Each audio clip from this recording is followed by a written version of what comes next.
आखिर पूर्व सेना अध्यक्ष की किताब में ऐसा क्या है जिससे पूरे देश में बवाल मचा हुआ है। सहगल ने IANS से बातचीत में कहा कि जनरल नरवणे 2022 में रिटायर हुए हैं।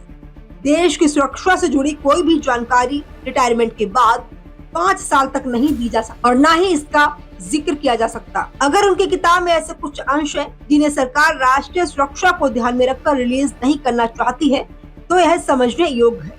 राष्ट्रपति द्रौपदी मुर्मू के अभिभाषण पर धन्यवाद प्रस्ताव पर चर्चा के दौरान नेता प्रतिपक्ष राहुल गांधी ने पूर्व सेना प्रमुख नरवणे की बिना पब्लिश किताब के कुछ अंशों का जिक्र किया।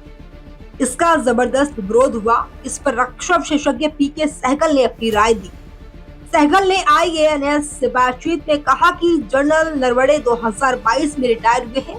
देश की सुरक्षा से जुड़ी कोई भी जानकारी रिटायरमेंट के बाद 5 साल तक नहीं दी जा सकती और ना ही उसका जिक्र किया जा सकता। अगर उनकी किताब में ऐसे कुछ अंश हैं जिन्हें सरकार राष्ट्रीय सुरक्षा को ध्यान में रखकर रिलीज नहीं करना चाहती तो यह समझने योग्य। राहुल गांधी को लेकर उन्होंने कहा कि राहुल गांधी जनरल नरवणे की किताब का जिक्र कर रहे हैं जिसमें कहा गया कि डोकलाम में जब संघर्ष हुआ तो चीन के टैंक डोकलाम तक आ गए।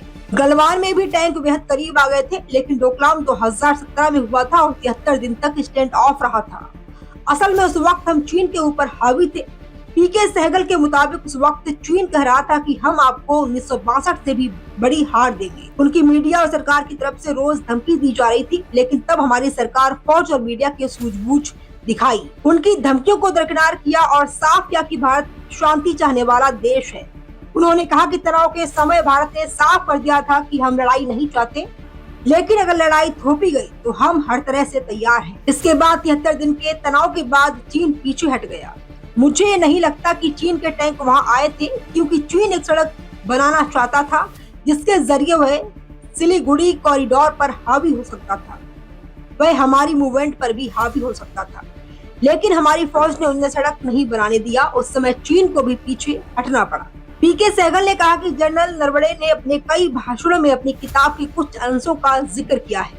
इससे लोगों की दिलचस्पी बढ़ चुकी है कि आखिर उनकी किताब में क्या है, लेकिन उसमें कुछ ऐसा नहीं है जो आज वास्तव में देश की सुरक्षा के खिलाफ है। पारदर्शिता और लोगों की दिलचस्पी को देखते हुए सरकार को उनकी किताब को पब्लिश करने की अनुमति दे देनी चाहिए।